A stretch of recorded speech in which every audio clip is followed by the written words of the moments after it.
جبکہ یہ نارمل نہیں ہے. اور یہ وہ لوگ ہیں جو سیکنڈ سٹیج میں ہوتے ہیں جو کہ اپنے ڈرگ کو اگر چاہیں تو کنٹرول کر سکتے ہیں اور بعض اوقات یہ مہینوں نہیں پیتے. اسی طریقے سے ایک لیٹ سٹیج ہے جس کے اندر کوئی پیشنٹ جو ہے وہ اپنی وائف سے بھی ہاتھ دھو چکا ہوتا ہے, جاب سے بھی ہاتھ دھو چکا ہوتا ہے, فیملی بھی اس کو گھر سے نکالنے کے لیے پر تول رہی ہوتی ہے, لوگ آگ کرنے کی طرف جا رہے ہوتے ہیں. یہ وہ لوگ ہیں جو کہ 24 آورز کے سائیکل میں پھر آپ کو ڈرگ ابیوز کرتے ہوئے نظر آتے ہیں. یعنی صبح اگر آنکھ کھلے گی تو فوری انہیں نشہ درکار ہے, اگر آپ کو سوئیں گے تو نشے کر کے تو زیادہ تر یہ پاس آؤٹ ہو جاتے ہیں, تو پھر یہ سونے کی طرف جاتے ہیں. جو دیکھنے کی ضرورت ہے کہ کون سا پیشنٹ کس بیماری کی سٹیج پہ ہے. جو بھی سٹیج ہوگی اسی کے مطابق سمٹمز ہوں گی, جو کہ انیشل میں کم, جو مڈل سٹیج ہے اس میں زیادہ, اور لیٹ سٹیج میں تو ہر ایک کوئی پتہ چل رہا ہوگا کہ یہاں پہ اس گھر میں کوئی نہ کوئی مسئلہ موجود ہے. ایک تو ہمیں یہ اندازہ کرنے کی ضرورت ہے کہ جو لیٹ سٹیج کا پیشنٹ ہے وہ کنٹرول نہیں کر سکتا, اور بعض اوقات کچھ لوگ آپ کو وہاں پہ بھی کنٹرول کرتے نظر آتے ہیں just to prove other people that they are not drug addict. Toxification recovery کے اندر پرائمری یا بنیادی ایک کام ہے جو کہ کرنے کے بعد آگے ہم ریکوری کو گین کر سکتے ہیں. تمام جو نشے ہیں ڈیفرنٹ طرح کے, ان کے ڈیٹاکسیفیکیشن کا ڈیوریشن بھی ڈیفرنٹ ہوتا ہے. جیسے جو لوگ الکوہل کنزیوم کرتے ہیں ان کا باڈی ڈیٹاکسیفائی ہو جاتا ہے ود ان 7 to 10 days. جو لوگ ہیروئن استعمال کرتے ہیں ان کا باڈی بھی 2 weeks کے اندر ڈیٹاکسیفائی ہو جاتا ہے. لیکن جو لوگ چرس کے ایڈکٹ ہوتے ہیں ان کا باڈی تقریباً 28 days لیتا ہے ڈیٹاکسیفائی ہونے کے لیے. اور اسی طرح جو لوگ اوپیم کے ایڈکٹ ہوتے ہیں ان کا باڈی تقریباً 45 days لیتا ہے ڈیٹاکسیفائی ہونے کے لیے, اور ان کا جو وڈرال ہوتا ہے وہ پروٹریکٹڈ ہوتا ہے.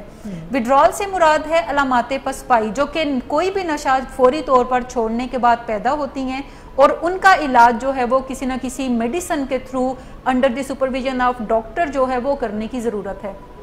بہت سارے لوگوں کا خیال یہ ہے کہ ڈیٹاکسیفیکیشن کے لیے کولڈ ٹرکی کا میتھڈ استعمال کر لیں. کولڈ ٹرکی سے مراد ہے کہ آپ کوئی بھی دوائی استعمال نہ کریں اور آپ بار بار بات لیں ٹھنڈے پانی سے, اور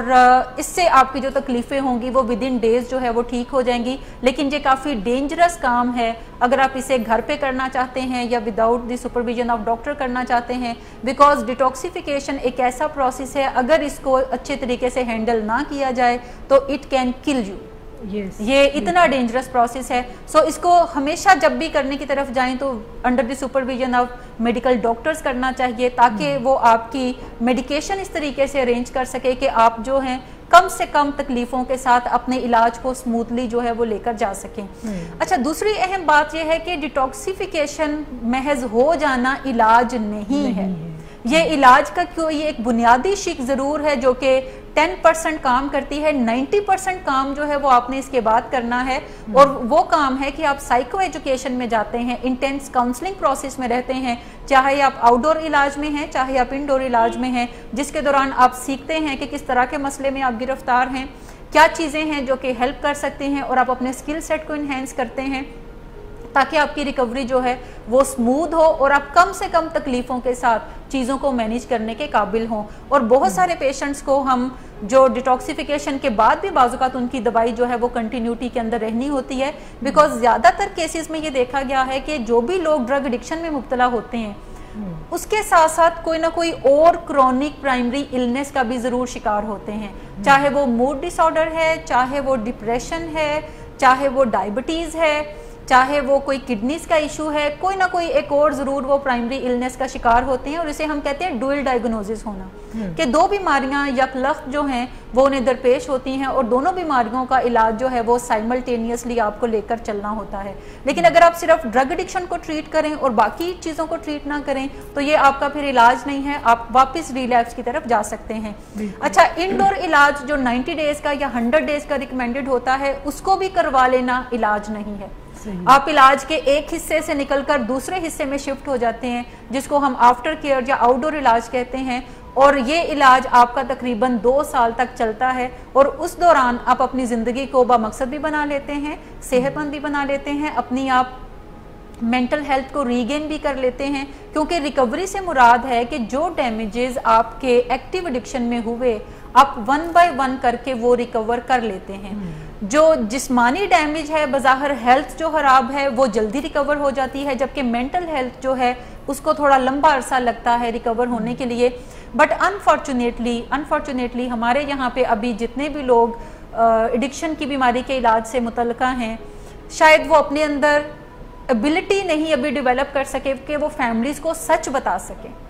وہ فیملیز کو یہی بتاتے نظر آتے ہیں کہ 90 ڈیز کے علاج کے بعد یہ بالکل ٹھیک ہو جائے گا, پھر اس کو علاج کی ضرورت نہیں, پھر یہ کام بھی کر سکتا ہے, پھر یہ شادی بھی کر سکتا ہے, پھر آپ اس کو حج پہ بھی بھیج سکتے ہیں, پھر یہ اپنا نارمل لائف سپینڈ کرے گا. جبکہ جتنے بھی لوگ اس پروفیشن سے وابستہ ہیں جس میں نشے کی بیماری کا علاج ہے تو وہاں پہ ہمیں سچ بولنے کی بھی ضرورت ہے کہ یہ بیماری جو ہے یہ ڈیٹاکسیفیکیشن سے مینیج نہیں صرف ہوگی, انڈور سے صرف مینیج نہیں ہوگی, بلکہ آپ کو کوئی 2 سال تک علاج میں رہنے کی ضرورت ہے جس میں آپ سمٹمز کو مینیج کرنا سیکھ جائیں گے اور اس بیماری کے ساتھ رہنا سیکھ جائیں گے. بٹ اس کے بعد بھی کبھی کبھار کوئی ایسی ایمرجنسی کریٹ ہو سکتی ہے جس میں آپ کو دوبارہ سے ٹریٹمنٹ کو ری ایڈجسٹ کرنا پڑے گا, دوبارہ سے چیزوں کو مینیج کرنا پڑے گا, اور چونکہ آپ آلریڈی ایک مکمل علاج میں سیکھ چکے ہوتے ہیں تو آپ کے لیے پھر ڈاکٹر کا تھوڑا سا مشورہ بھی کافی ہوتا ہے اور آپ چیزوں کو مینیج کر لیتے ہیں. بٹ آپ کو لمبے عرصے تک اپنے کاؤنسلر سے یا اپنے ڈاکٹر سے رجوع کرتے رہنا پڑے گا, آپ کو ان کے کانٹیکٹ میں رہنا پڑے گا like any other chronic and progressive illness. جیسے ہائپر ٹینشن کی ہم مثال لے سکتے ہیں, ہم ہارٹ ڈیزیز کی مثال لے سکتے ہیں, اسی طرح سے ہم ایزدما کی مثال لے سکتے ہیں کہ یہ تمام چیزیں جب میڈیکیشن ایڈجسٹ ہو جاتی ہے, جب ٹریٹمنٹ ایک ردم میں آ جاتا ہے تو اس کے بعد بھی کبھی نہ کبھی آپ کا بلڈ پریشر اوپر جا سکتا ہے, کبھی نہ کبھی آپ کو ایزدما کا اٹیک دوبارہ ہو سکتا ہے. سو آپ کو فوری طور پہ اپنے ڈاکٹر سے رابطے کی ضرورت پڑ سکتی ہے. کہ آپ سن کے حیران ہوں گے کہ جو الکوہل ہے یہ FDA اپرووڈ ڈرگ ہے, ٹھیک, اور بہت سارے لوگ یہ کہتے ہیں کہ یہ ہم FDA اپرووڈ ڈرگ پیتے ہیں تو یہ بھلا پھر کیسے تکلیف کا باعث بنے, کیونکہ یہ تو FDA نے یعنی فوڈ اینڈ ڈرگ ایڈمنسٹریشن جو ہے یہ انہوں نے خود کہا ہے کہ یہ سیف ہے ہیومن کے لیے. جبکہ جو الکوہل کی جو آرگنائزیشن ہے, national organization alcohol abuse and alcoholism, وہ کوانٹٹی کو متعین کرتے ہیں کہ کوئی بندہ اگر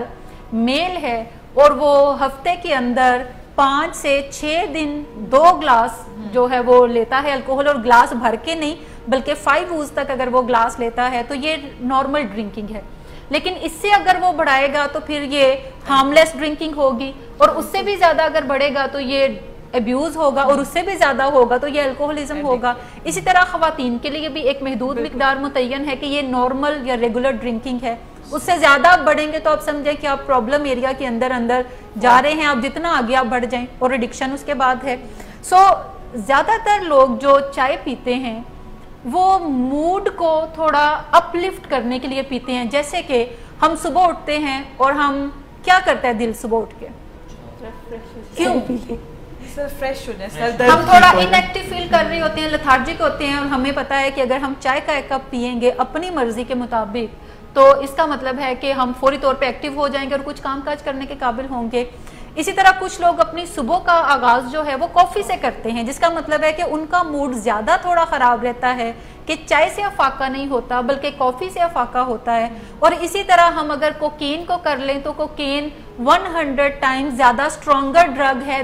کافی سے, باقی اس میں اور تو کوئی ڈیفرنس نہیں ہے. سو جن کو کافی سے بھی افاقہ نہیں ہوتا وہ کہتے ہیں اچھا کوکین کر لیں, اس سے افاقہ ہوتا ہے, کیونکہ ان کا موڈ زیادہ ڈاؤن رہتا ہے اور انہیں اپنے موڈ کو اپ لفٹ کرنے کی ضرورت ہے, کیونکہ بہرحال ہم تمام لوگوں نے دن تو گزارنا ہے. سو ہم اپنے لیے کوئی نہ کوئی ایسی میڈیسن دریافت کر لیتے ہیں ایکسپیریمنٹیشن کے تھرو جو ہمیں فائدہ دیتی ہیں. سو دیر آر ریمیڈیز کہ موڈ اچھا کرنے کے لیے. کچھ لوگ گانے سن کے اپنا موڈ اچھا کر لیتے ہیں, اور ہمیں میں سے کچھ لوگ ہیں جو کہ ڈرگ کے ساتھ ہی سمجھتے ہیں کہ ان کا موڈ اچھا ہوگا, کیونکہ انہیں کوئک فکس چاہیے,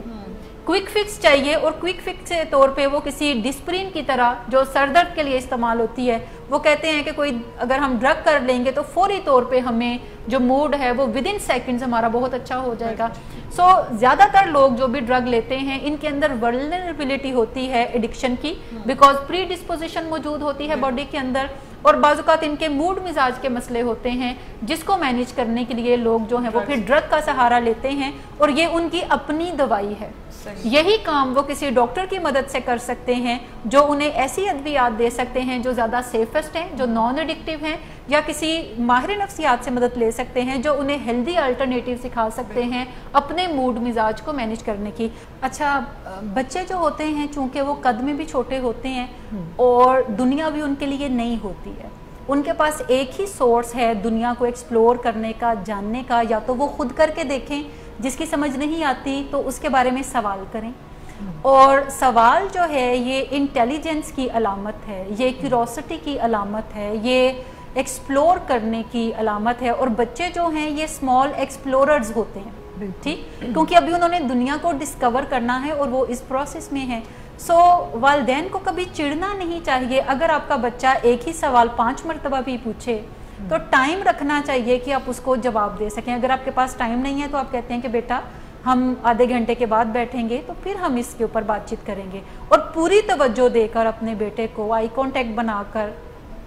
ہیومن ٹچ دے کر اس کو, اور اس سوال کا جواب دیں, چاہے وہ جتنی بھی بار پوچھے اس کو سوال کا جواب آپ کو دینا چاہیے. اور پھر آپ کو سوال بھی کرنا چاہیے کہ ابھی میں نے جو کہا ہے اس سے آپ کی کیا انڈرسٹینڈنگ ڈیولپ ہوئی ہے, تو پھر وہ خود بتائے گا. اور اگر اس کی انڈرسٹینڈنگ میں کہیں کوئی خلا ہے تو آپ اپنی بات کر کے اس خلا کو پر کر دیتے ہیں, کیونکہ جب تک بات اس کو سمجھ نہیں آئے گی اس نے سوال کرتے رہنا ہے. لیکن کمال ہے ہم پیرنٹس پہ بھی کہ ہم بچوں کو جب سوال کرنے پہ شن کرتے رہتے ہیں تو جیسے جیسے وہ بڑے ہوتے ہیں وہ سوال کرنا چھوڑ دیتے ہیں. اور عام طور پہ ہم عمروں سے جو بھی آپ کو انفارمیشن یا نالج ملتا ہے, نالج تو ہیڈ نہیں ملتا, انفارمیشن ہی ملتی ہے, وہ غلط ہی ہوتی ہے, کیونکہ انہوں نے بھی اپنی سمجھ بوجھ اپنی عقل کے مطابق جواب دینا. آپ کا کام گائیڈنس کا ہے, آپ کا کام لیڈرشپ کا ہے بطور پیرنٹس, تو آپ کو یہ آپ کے اوپر ڈیپینڈ کرتا ہے کہ آپ کیسے تسلی کریں, لیکن شن نہیں کریں. یہ مت سمجھیں کہ یہ سوال فضول ہیں. فضول اس لیے آپ کو لگتے ہیں کیونکہ آپ کے پاس نالج ہے,